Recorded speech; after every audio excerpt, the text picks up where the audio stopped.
We all have those nights without sleep, tossing and turning, rest unearning, a losing fight against counting sheep. Reality blurring, visions concerning, the dead too are beset. Their rest is upset. Some nights they can't sleep, the same as you.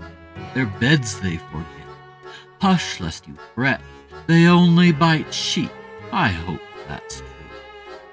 Maurice the Deceased hadn't eaten for a week, though he'd been dead for nearly a year. Neither man nor a beast, the cretin, the creep, won't be led into death he most feared. Said no to his king, whose sword he did swing, said no to his head, cut free from its string, said no to the mourners at his funeral sings, said no to his bed and the peace that it brings. That might have been the end of his lease, the tragic short life of Maurice the Deceased, if it wasn't for a woman who tripped on his head and stitched it back on with needle and thread. What good did I do? Was revolution seen through? Did people rise up at the sound of our coup? Did trumpets ring out? Was the country made new? Will history remember who died and who slew? Nothing changed, but do not despair. I shall show you the path God has intended. He loves those who are less than fair. He forgives you for those you've offended. Less than fair, a generous term for Maurice's rotten skin and missing parts. For a creature with no hair but worms, a hole in his chest, going straight to his heart. Sister Marie is a holy woman, though not holy the same way as Maurice. She is a nun who thinks it God's plan to save even those who've deceived. Marie took the zombie to her church to bathe him in clean holy water. It burned him, but he was glad his search spared him the noise of the slaughter. His discomfort aside, which the dead can oblige, beauty came too in the light shining through. Before the divine I'd ask, who am I? Marie speaks shrewd, her words true to you. Alone in your life against king did you ride, alone in your death but for moss on your side, and try as you might with unholy delight, alone you'd still be but for God, but for me. Sister Marie swayed with her words, dancing and praying and sprang absurd, yet it felt true, love spoken and heard, lofty visions of virtue and grandeur emerged. I could have told you before fighting your king, without God, his glory, and all that he brings, if you love most what your enemy fears, why not love God to whom tyrants adhere? What is God but a conscious mind? Sister Marie needled as she sings. What in death did you hope to find? But your own eternal soul which brings you safely through one world and the next, from living peril to deathly shade, and spare you this unholy hex, not living nor dying, not this world nor Hades. Marie orders the zombie dress himself, though he feels the fool in priestly robes. She makes him read a book on the shelf, though he understands little without lobes. When Maurice was hungry, she found a treat, crackers and wine, soon a mess by his feet. It wasn't his fault, there was a hole in his jaw, but nevertheless Maurice scolded all she saw. The poor zombie had his fill with her, and the rest of him was left starving. It was too much when she said he'd burn for not praying to a wooden carving. He tore his robes with his best zombie groan, hurrah, his knees bent for a wild leap. He ate up her brain, leaving the bones. Funny, she tastes the same as the sheep. God, if you're there, said Maurice in the church, back when I died, where were you hiding? Which of our sides, where were you fighting? Where your signs or your light? As long as I'm in the world of living, I will finish what I was living for. I don't see God or need what he's giving to know what the king has in store. The church was not his home to stay, the grave promised no peace to reside. Maurice walked till his feet were flayed, suffering not from his body but his pride. I do not know where to find the king, Maurice laments as he crawls along. Perhaps in the city I shall seek and find the king to show him wrong from right. Outside of the walls, Maurice found he, not the king, not yet, but meaning to be, a statesman, bowing and smiling with glee, promising the sun and the moon for free. Maurice found the man with a sound plan, shouting dreams and promises to all. He must be profound, for his every sound had people around him in thrall. My name is Horace, the one who should lead, boasted the man, righteous doer of deeds. The king you abhor, he always wants more. Forget all his lore, we rebuild from the floor. Why should the taxman take from you, when we are born free and not serfs? Why should the rich man say it is true, he owns land and waves and turf?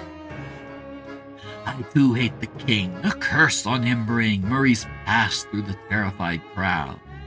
Their vegetables fling, though none of them sting, the zombie whose quest he had found. Horace, I will follow if I may, though I don't know where we're going. I only know it won't work to pray, and I too would like to be all-knowing. Horace laughed, too hearty a laugh, and smiled too big of a smile. You can be my chief of staff. Come, we have voters to beguile. The trick is simple, the game isn't long, with a chest of treasure at the end. Be loud, make a ripple, never be wrong. The river of truth, for you it bends.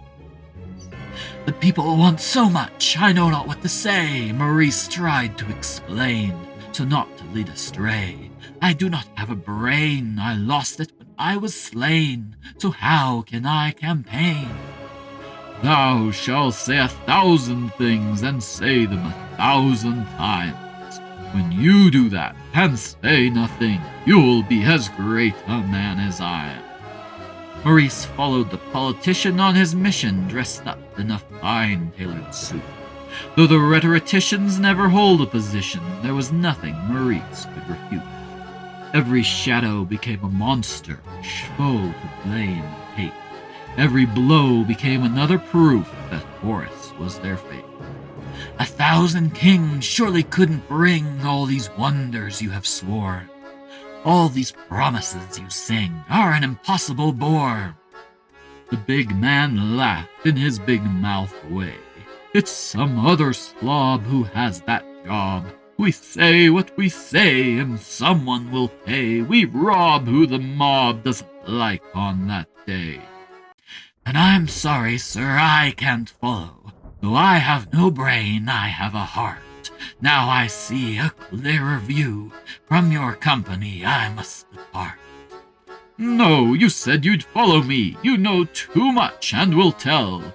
You will follow and I will lead. In my service you are compelled. Keeping promises with a liar is bad as playing fair with a cheat. I will fight fire with fire.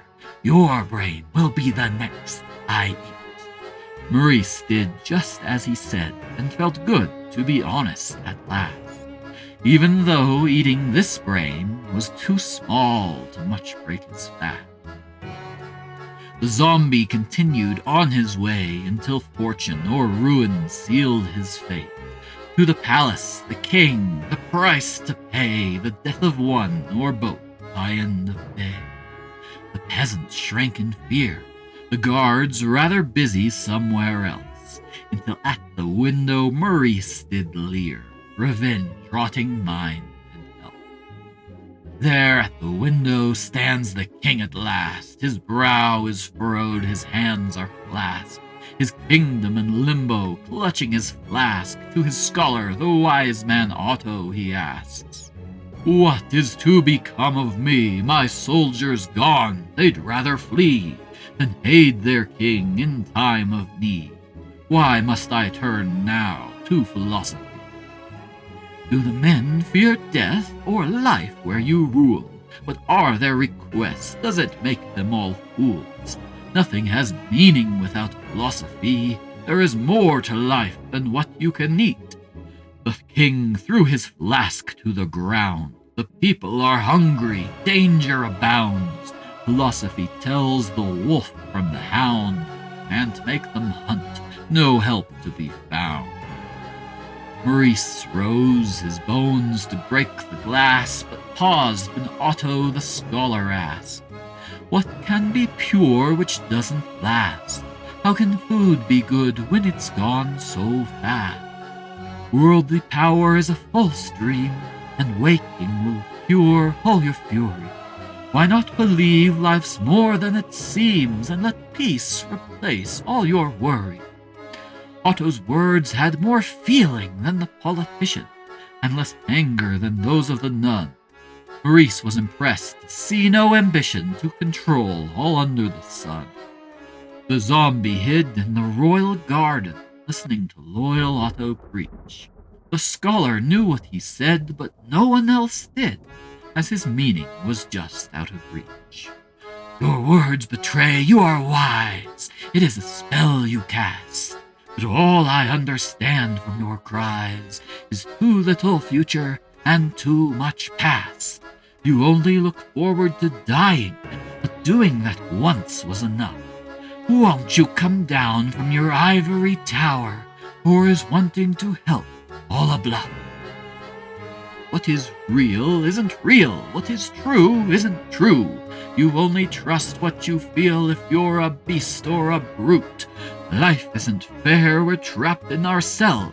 We live to despair, the beast in his lair. Our thoughts unheard prayers, we the demons in hell." "I envy the living," sighed Maurice the Deceased. "Never ceasing their misgivings should be feasting, but I'm forgiving. What use revenge against life lived so madly? I would gladly trade the shade for half a chance to live again. Whatever fate the king has paid, I'm still stuck as me. But I can heat the scholar's brain, and I can set him free. Even nights without sleep find relief. Weariness overpowers thoughts unsaid. So too does peace steal like a thief to devour the grateful dead." Maurice left the king to return to his tomb, and thought as he drifted off to sleep, "In one life there is plenty of room, if not filled by something too cheap.